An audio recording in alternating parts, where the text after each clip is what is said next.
Hoje o meu filho mais novo, o Matias, estávamos a ir para a escola, ia pô-los à escola, quando me diz que teve um pesadelo. Ele tem 5 anos e foi engraçado ouvi-lo dizer que teve um pesadelo. E eu perguntei-lhe que pesadelo foi e ele disse uma coisa um pouco assustadora. Disse, eu sonhei que os meus pais tinham sido presos. E eu olhei para ele com cara, o que é que tu sabes que eu não sei? Mas depois lembrei-me que ontem as grandes conversas, anteontem, as pessoas estão a ouvir isto na quinta-feira, esqueço-me sempre que estão a ouvir no dia a seguir à minha gravação, mas anteontem falou-se muito de adultos presos ou detidos e deve ter sido isso que lhe fez ali confusão. O outro meu filho estava muito sério porque ia receber uma nota de um teste e por isso não participou muito na conversa, estava um bocadinho preocupado, mas pronto. Falámos de pesadelos, de vez em quando falamos sobre isso, também é bom porque eles assustam-se e querem falar sobre isso. Eu acho que também é bom falarmos sobre os sonhos e sobre os pesadelos. Eu hoje, que é dia 8, eu estou a gravar isto no dia 8, também me lembrei de um sonho que tinha muitas vezes e que na verdade se transformava num pesadelo, mas que não quero propriamente falar sobre isso, mas vou deixar uma ligação na descrição para um texto em que descrevo aquilo que aconteceu neste dia já há muitos anos. Mas pronto, não vou falar muito mais sobre isso hoje, não, até porque o episódio de ontem já foi um pouco, digamos, pesado, e por isso vamos avançar. Eu hoje queria falar sobre tradução de títulos e sobre um livro que me apareceu hoje em casa, porque eu encomendei-os há uns tempos e nunca mais me lembrei. Às vezes acontece, não muitas vezes. Não tinha encomendado assim tantos livros, porque tenho aqui tanta coisa para ler e tanta coisa para fazer, mas este encomendei há uns tempos e nunca mais me lembrei e de repente apareceu-me em casa. Foi o carteiro a trazer-me uma prenda que ofereci, que o meu passado de há umas semanas ofereceu a mim próprio. E a verdade é que fiquei muito contente. O livro é um livro para crianças, mas eu conheço os livros deste autor, ou seja, os livros para adultos deste autor. O autor é Tim Harford, e escreveu agora um livro para crianças, que é uma versão para crianças de um outro livro que ele escreveu sobre como interpretar os números, como interpretar os dados que nós temos à nossa volta. Isto parece um tema muito pouco infantil, mas neste caso ele criou um livro que me parece muito interessante, ainda não li, mas estou a se folhear, tem muitas imagens, muitos gráficos, muita forma. É um livro que me parece muito interessante e chama-se The Truth Detective, que traduzido de forma literal será O Detetive da Verdade. Depois tem um subtítulo que é How to Make Sense of a World That Doesn't Add Up, como perceber um mundo que nem sempre, como é que eu posso aqui traduzir o add up, que nem sempre, olha, agora não me lembro, que nem sempre faz sentido matemático, que nem sempre faz, em que os números nem sempre dão resultados corretos. Uma boa pergunta, e é sobre isso, aliás, este episódio, porque eu queria falar um pouco sobre as dificuldades do tradutor, e não só, quando se vê perante os títulos. E para começar, os títulos dos livros, e acima de tudo dos filmes, não são responsabilidade dos tradutores. Ou melhor, às vezes são. Às vezes é o tradutor que dá uma proposta para o título. Mas quem escolhe o título é o editor. Isto nos filmes é ainda mais flagrante porque são as produtoras que escolhem os títulos e, por vezes, antes do tradutor começar a trabalhar. O tradutor não tem nada a ver com aquela escolha a maior parte das vezes. Mas pronto, alguém tem de traduzir os títulos. Seja o tradutor, seja o editor, seja o revisor, seja uma pessoa qualquer que está na editora. E não é fácil.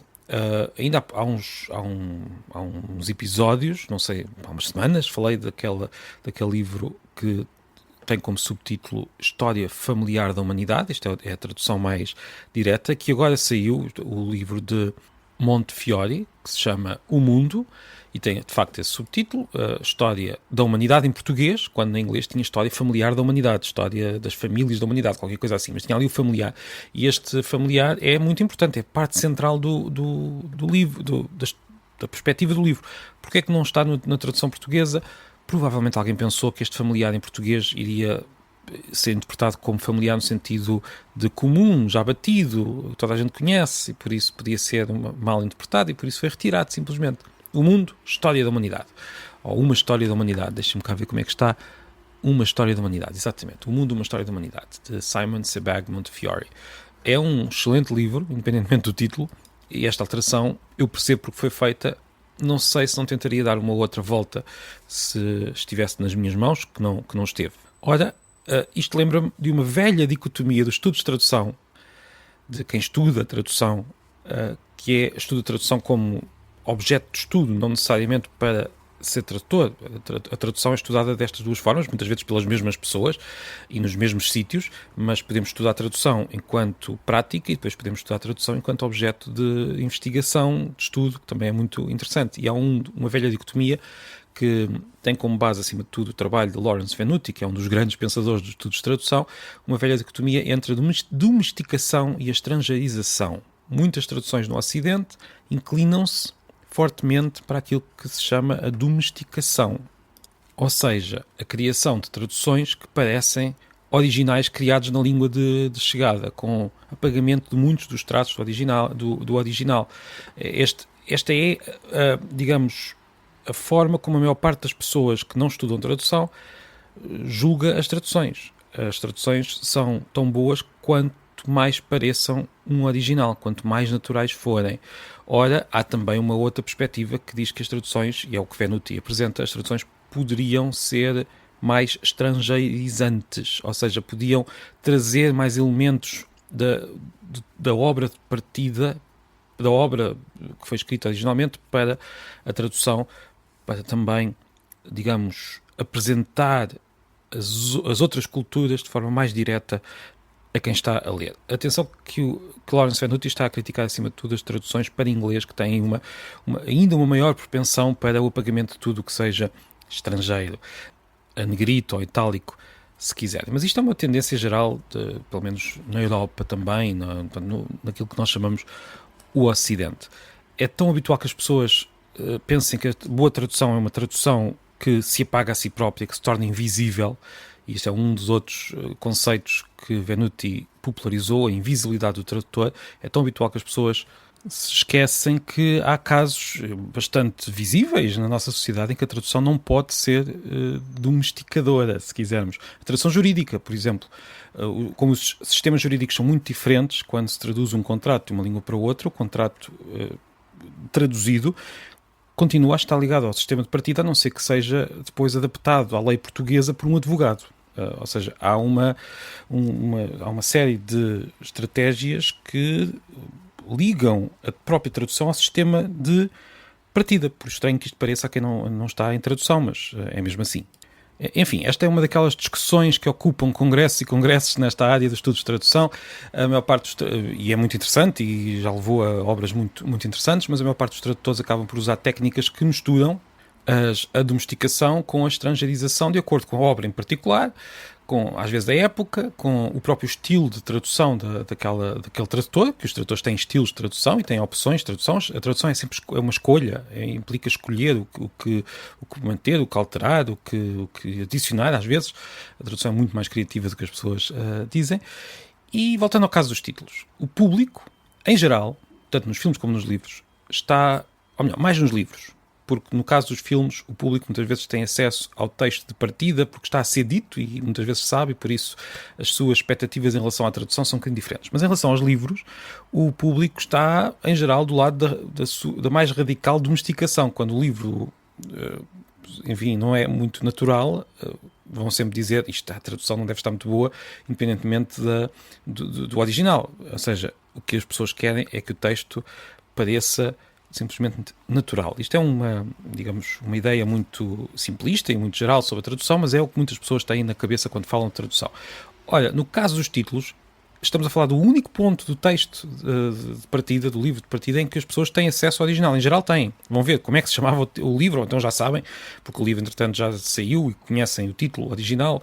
Vamos imaginar que é em inglês, portanto, o título está em inglês, é traduzido para português, e as pessoas, então, acham estranho quando, neste caso em particular, quando o título se afasta muito do original, quando na verdade o tradutor, ou quem quer que tenha sido, está a fazer aquilo que acontece em muitos casos, ou seja, está a domesticar o título. Eu próprio estava-me a queixar há pouco daquela, na minha opinião, excessiva domesticação do título de Montefiore.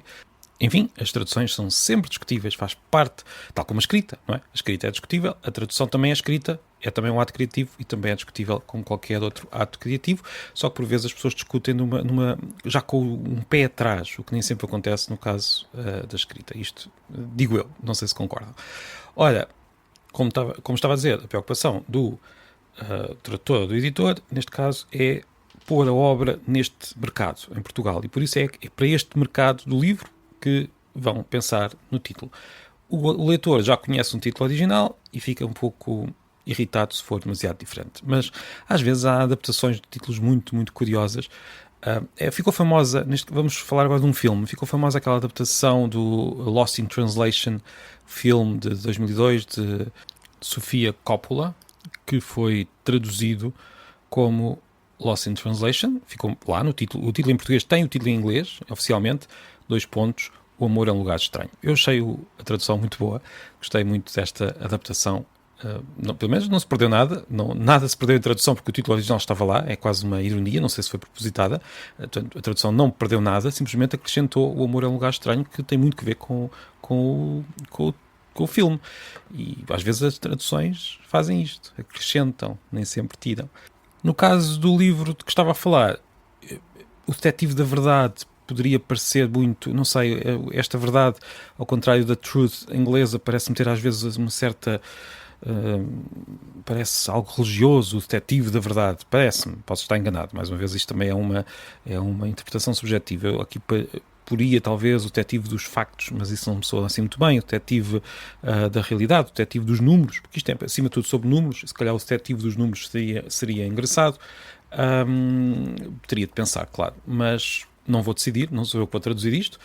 Julgo que já estará a ser traduzido por alguém, talvez, digo eu, porque é um daqueles livros que cheira a tradução, no sentido em que parece mesmo que vai ser traduzido muito em breve. Eu, da última vez que propus um livro para tradução, pelo menos que eu me lembro, acho que foi a última, ele saiu passado uma semana, portanto pode ser que este saia daqui a uma semana. E antes de terminar, tenho um convite que é uma novidade, depois hei de falar disto mais vezes, mas o Atlas Histórico da Escrita, que eu escrevi, que saiu há uns meses, vai ter uma segunda edição, o que é muito bom, fico muito feliz, e essa segunda edição, ao contrário da primeira, que foi lançada apenas em Santiago de Compostela, não chegou a ser lançada cá em Lisboa por vários motivos da altura, era para ter sido lançada, mas depois por várias razões logísticas acabou por não acontecer, mas a segunda edição vai ser lançada oficialmente no dia 24 de novembro, na Bertrand de Picoas, às 18h30, salvo erro, ainda não tenho a confirmação se será às 18 ou às 18h30, depois eu informo, mas quem estiver interessado em ir lá ao lançamento, ficarei muito feliz se isso acontecer. Pode pôr já na agenda, dia 24 de novembro, ao final da tarde, e ficarei muito feliz. Muito obrigado e até amanhã.